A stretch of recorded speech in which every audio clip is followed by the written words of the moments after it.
तो हेलो दोस्तों, आप सबको फिर एक न्यू ब्लॉग में स्वागत है। और आज उक्ति का अर्घ है दोस्तों। तो आप सबको हमारी ओर से प्यार भरा नमस्कार, प्रणाम। और अभी देखिए शोभा जी पहला उक्ति अर्घ के लिए अभी तैयार हो गई और निकलने के लिए तैयार हो रहा है। अभी सुबह का 4 बज रहा है दोस्तों। तो अभी हम लोग चलते हैं और आगे आप लोग को दिखाते हैं। तो चलिए दोस्तों, बने रहिए अभी। तो आप लोग देख सकते हैं दोस्तों, हम लोग डुबती का अर्घ दे करके आ करके और शाम के समय में शुद्ध ठकुआ बनाने के लिए सभी लग गए हैं। और यहाँ पर देख सकते हैं सभी मिलजुल कर हम लोग लगे हुए हैं ताकि जल्दी बन सके। और इधर हम लोग कढ़ाई भी चढ़ा लिए हैं। तो आप लोग देख सकते हैं अभी प्रसादी बनाने के लिए हम लोग पूरा जुट गए हैं। और कल सुबह के लिए भी दोस्तों फिर तैयारी करना है, क्योंकि ज़्यादा रात तक अभी जागेंगे तो फिर सुबह में भी उठना है, क्योंकि सुबह युक्ति के लिए 4 बजे भोर ही उठ करके और तैयारी करना है निकलने के लिए। तो अभी हम लोग लगे हुए हैं सभी मिल करके, सभी सहयोगी। और यहाँ देख सकते हैं कितना बेल कर बना करके हम लोग रख दिए हैं ठकुआ। और ठकुआ खाने में दोस्तों इतना मस्त लगता है ना, इस छठ माँ का प्रसाद के रूप में इसे बनाया जाता है, जो बहुत ही आनंदित और बहुत ही मस्त लगता है। तो चलिए दोस्तों बने रहिए, अभी सुबह की फिर उक्ति का तरफ ले चलते हैं आप लोग। और अब हम लोग पूरा एकदम बना के बैठ के और देखिए शांत हो गए हैं दोस्तों। अभी अब हम लोग का करीब लमसम हो गया है। तो चलिए दोस्तों आप लोग बने रहिए, रात किसी तरह बिताते हैं, 2-4 घंटा आराम करते हैं और फिर चलते हैं आप लोग को।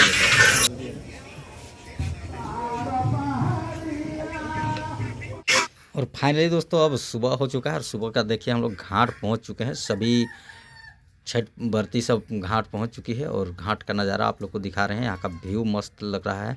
और यहाँ देख सकते हैं कितने छठ व्रती जितने भी हैं सभी गंगा जो तालाब की जो कुछ दूर डूबने का है वहाँ पर डूब करके सूरज महाराज का अर्घ के लिए वेट कर रहे हैं, इंतज़ार कर रहे हैं कि कब सूरज महाराज हम लोग को दर्शन दे। और दर्शन देगा तो हम लोग अपना फिर पूजन को सफल करेंगे। और सफल करके फिर अपना जो नेक जोग है उसे करके और फिर अपने इस पवित्र उपासना का हम लोग का फल प्राप्ति को सूर्य महाराज का दर्शन होगा। और दर्शन करके ही हम लोग सब यहाँ से चलेंगे। तो सभी लाइन से अभी लग गए हैं, सभी माताएं बहनें, सभी छठ व्रती अपने अपने मनोकामना को ले करके और उतर गए हैं गंगा पर। तो आप लोग देख सकते हैं यहाँ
और हम लोग दोस्तों फाइनली देखिए हम अर्घ देने के लिए हम भी नीचे आ गए हैं और पानी में डुबकी लगा चुके हैं और स्नान कर लिए हैं, क्योंकि भोरे भोरे स्नान करना शुद्ध माना जाता है। क्योंकि सूर्य महाराज निकलने से पहले अगर आप स्नान कर लेते हैं और सूर्य महाराज का नमन करते हैं तो शुद्ध माना जाता है, इसीलिए हम भी कर लिए हैं।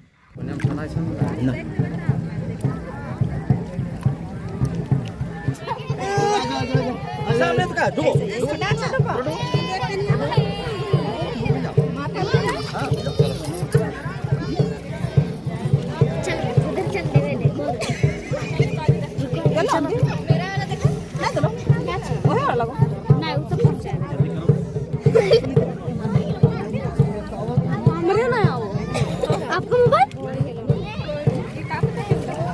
फोटो नहीं खींच देते?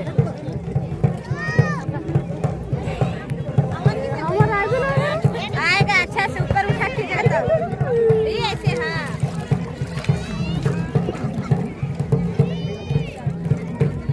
पर ये भागते हुए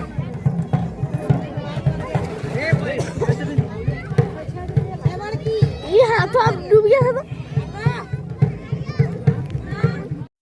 और फाइनली जिसका इंतज़ार था दोस्तों वो निकल चुका है। सूर्य महाराज का दर्शन हो चुका है, सभी का दर्शन हो गया है और सभी अभी अर्घ लेने के लिए तैयार हैं और सभी का मन खुश हो। अब दूध का अर्घ भी हम भी ले लेते हैं दोस्तों। तो हम भी सभी सूप में दूध का अर्घ चढ़ा रहे हैं और इसका आशीर्वाद अपने ऊपर ले लेते हैं। तो आप लोग देख सकते हैं दोस्तों, सभी सूपों पर दूध ढार करके और अपना जो मनोकामना है और जो अपने अंदर का जो दुख विपत्ति है उसे दूर करने के लिए माँ छठी मैया का और सूर्य महाराज से आग्रह करते हुए, निवेदन करते हुए, तो हम भी सभी से निवेदन कर रहे हैं और सभी के जरिए हम अपना दुख को मैया छठी मैया के यहाँ पहुँचाने का और सूर्य महाराज के यहाँ पहुँचाने का कार्य कर रहे हैं। तो देख सकते हैं हम अभी अपना नियम और कार्य कर रहे हैं। तो आप लोग बने रहिए दोस्तों, आगे और दिखाते हैं। और इधर बहुत ही अच्छा लगता है दोस्तों इस त्यौहार की जो 2-4 दिन का जो इसका पालन कर्तव्य करने का रहता है। इतना एंजॉय लगता है, इतना अच्छा लगता है, इतना आनंद लगता है दोस्तों कि कहना ही नहीं। हम जब से इसको कर रहे हैं तब से बहुत ही आनंदित लगता है। तो चलिए दोस्तों अभी बने रहिए, आगे और दिखाते हैं आप लोग।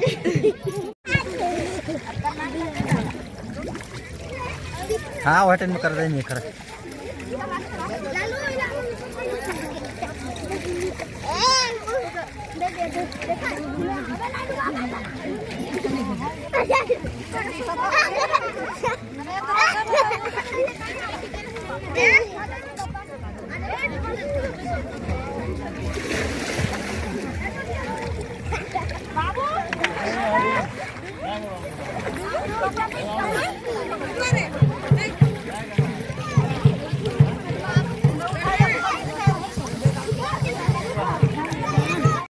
और फाइनली दोस्तों अब देख सकते हैं कि अब सभी अर्घ देकर उठ चुके हैं ऊपर और सूर्य महाराज का दर्शन हो चुका है सभी श्रद्धालु का।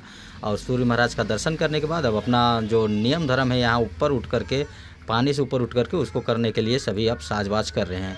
तो ऐसे नियम में आप लोग को कैसा लगता है दोस्तों? तो आप लोग कमेंट पर बताएं कि छठ मैया की पूजन पर आप लोगों को कैसा लगता है देख करके और समझ करके कि ये कैसा है नहीं है, इसके बारे में कमेंट करके बताएं। हम लोग को तो बहुत ही एंजॉय आता है दोस्तों। और देखिए शोभा जी भी उड़ गई है ऊपर और सभी अपने अपने कपड़े बदल लिए हैं। और क्योंकि अर्घ देने के समय सभी का कपड़ा भींगल रहता है तो सभी सूखा हुआ कपड़ा पहन करके और सब पहन करके अपना इधर नियम धर्म करने के लिए देखिए सभी उठ गए हैं ऊपर। और इधर प्रसाद भी वितरण होने का शुरू हो गया है दोस्तों। तो जितने इधर देखने वाले आदमी होते हैं जो इन प्रसाद को ग्रहण करने के लिए आए होते हैं वो बहुत ही इच्छुक होते हैं कि इस प्रसाद को ग्रहण किया जाए। और आ करके यहाँ पर देखिए सभी को प्रसाद ग्रहण कर रहे हैं, जितने यहाँ छोटे बड़े हैं सभी को दिया जा रहा है। तो बहुत ही सुंदर और आकर्षक दृश्य होता है ये 2 दिन के लिए दोस्तों। और 2 दिन 4 दिन का तो ये त्यौहार, हालांकि मानने वाले जो होते हैं वो पूरे महीने से मानते हैं, महीना दिन के लमसम इसको माना करते हैं। पर जितने भी गांव देहात और सामने जो अड़ोस पड़ोस के होते हैं वो 2-4 दिन के लिए बहुत ही आनंदित हो जाते हैं और सभी इसके पीछे पीछे घूमने लगते हैं। तो यह ऐसा माया मोह का सब माया मोह से विलुप्त होकर के और इस पूजा का आनंद उठाने के लिए आते हैं। क्योंकि सूर्य महाराज और छठी मैया का जो आराध्य को देखने के लिए आनंदित जो आता है वो और किसी में नहीं आता है दोस्तों। तो देख सकते हैं कितने भीड़ यहाँ पर लग गया है। तो अभी आप लोग देख सकते हैं सभी पूजा कर उठ गए हैं और यहाँ पर उठ करके कुछ नियम बाकी है दोस्तों। और उस नियम को कर करके और फिर चलेंगे अपने अपने घर की ओर। घर जा कर के फिर दोस्तों वहाँ भी नियम करना पड़ता है, जो उसको भी दिखाते हैं अभी आप लोग। नियम करने के लिए यहाँ पर देख सकते हैं आप लोग कि आग जल चुका है और आग में जितने धूप धूना देने का है, यहाँ पर जितने देवी देवता, जितने आप पूर्वजों की देवी देवता, घर की आहर बाहर की देवता को जो रखे हैं, उसको पुकरा करके उन लोग को धूप धूना दे करके, उन लोग का चढ़ावा दे करके, और यहाँ से अब घर की ओर निकलने का कार्य करेंगे। और फिर घर जा कर के दोस्तों ये लोग कथा सुनने का कार्य किया जाता है। तो वो कथा भी सुना जाता है। बहुत कोई ऐसा होता है कि यहीं पर सुनता है, पूजे के स्थान पे ही सुन लेते हैं, और बहुत कोई ऐसा होते हैं कि जैसे दूसरा दिन हो तो संडे के दिन में सुना जाता है। तो संडे के दिन जैसे आता है उस समय सुना जाता है।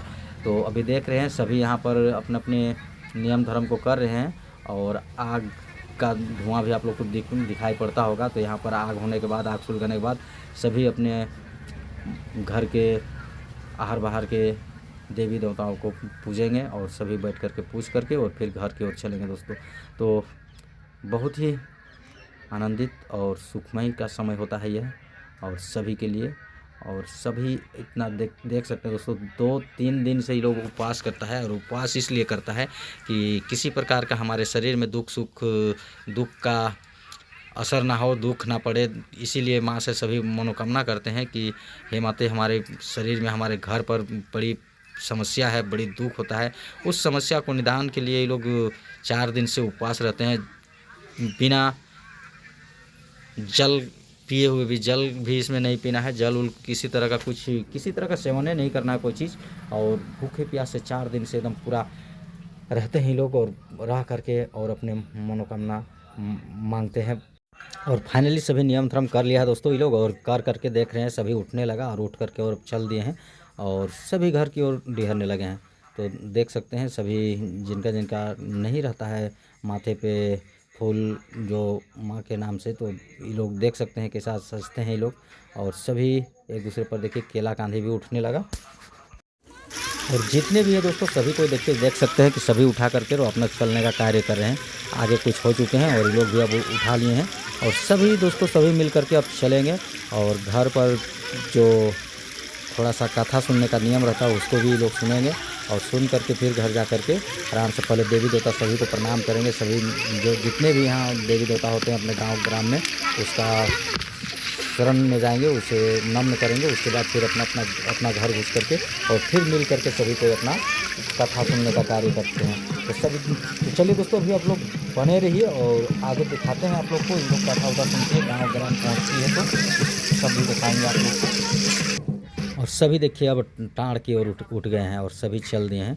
तो सभी बारी सभी एकदम लाइन से चलते हैं, और किसी का लात भी नहीं लगना चाहिए दोस्तों। इस पूजा में ऐसा होता है कि पीछे से जैसे चल रहे हैं आप, तो किसी को लतियाना भी नहीं है, आगे पीछे रह करके ही चलना है। और ये देख सकते हैं कितने ज्ञान और विद्वान होते हैं ये लोग, जो देख सकते हैं जगह जगह पर अपना नियम और इको करते जाते हैं।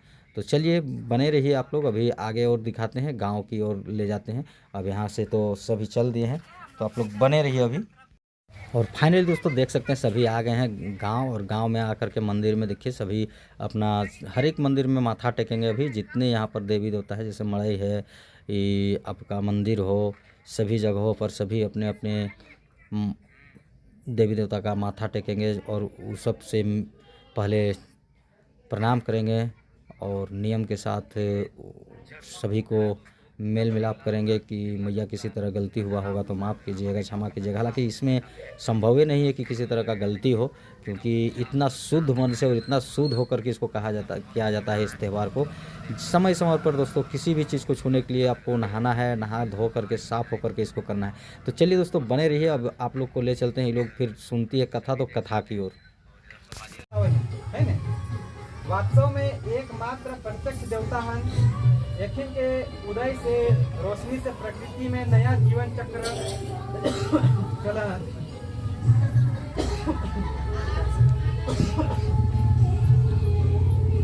सूर्य के किरण से धरती में प्राण के संचार हुआ। फल फूल अनाज अंड एवं शुक्र के निर्माण भी सूर्य भगवान की कृपा से ही हुआ। जमीन में एगो दाना रोपया तो उगा है, तकर बाद में फले में सूर्य नारायण भगवान जी के सूरज के रोशनी की भी जरूरत पड़ा है। वही बतावा है कि ऋतु के भी महान सूर्यनारायण भगवान जी के स्थल है। अभी देखबा तो धीरे ठंडा महीना लगना, गर्मी वर्षा ठंड बसंत ऋतु सब तो इनके सूर्य भगवान की कृपा से ही ये आप बता दिया। भगवान सूर्य ठंडा ना के इस प्रकार गर्मी लगे आपर कृपा से श्रद्धा पूर्वक समर्पण एवं पूजा उनके प्रति ओहे दिन के लिए नहीं छठ ठंडा दे पूजा के दर्शावल गए। सूर्य षष्ठी कहा या छठ कहा बात करते हैं। एकर में आदित्य सूर्य भगवान जी के पूजन समर्पित बताल गए। ई महापर्व में सूर्य नारायण के संग देवी षष्ठी माँ के पूजन करल जाए। दोनों ही दृष्टि से इस पर्व के अलग अलग कथा एवं महात्म्य बतावल गए हैं। सबसे पहले तुम्हें षष्ठी माँ की कथा सुना। षष्ठी माँ कौन रहन? एगो रहन राजा जकर नाम रहन प्रियव्रत। वखिन के जब पत्नी रहन ओकर नाम रहन मालिनी।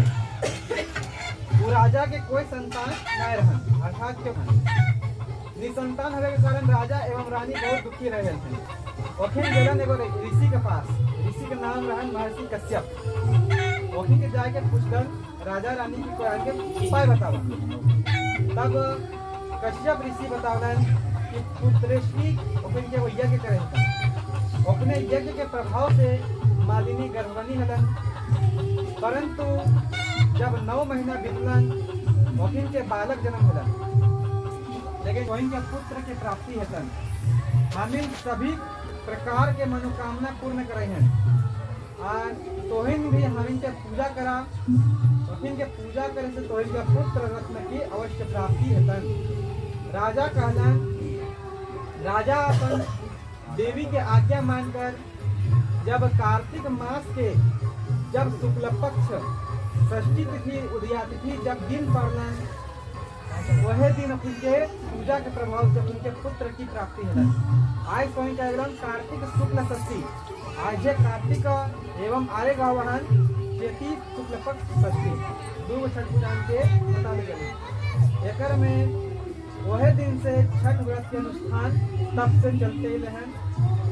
एक अन्य मान्यता के अनुसार भगवान श्री रामचंद्र जी जब वनवास काट के जब अयोध्या पहुंचल रहन, वकील के जब राज तिलक है, वकील के पश्चात वकील के माता आरती शुभ आरती की जय। पवन कुमार चरण धारी बैठे, पवन कुमार चरण धारी बैठे, भक्ति भाव बलिहारी शुभ आरती की जय। भक्ति भाव बलिहारी की शुभ आरती की जय। सिया रघुवर जी की आरती शुभ आरती की जय। तो छठ माँ का और सूर्य महाराज का पूरे दिन का, तीनों दिन का ये डूबती उगती और पहली अर्घ सभी दिखाएं दोस्तों। आप लोग को कैसा लगा? आप लोग को अगर अच्छा लगा होगा तो आप लोग हमारे वीडियो को सब्सक्राइब और शेयर और कमेंट करके बताएं। तो चलिए दोस्तों, आप सबों से विदा लेते हैं और अब चलते हैं आगे की ओर, फिर न्यू व्लॉग में आएंगे।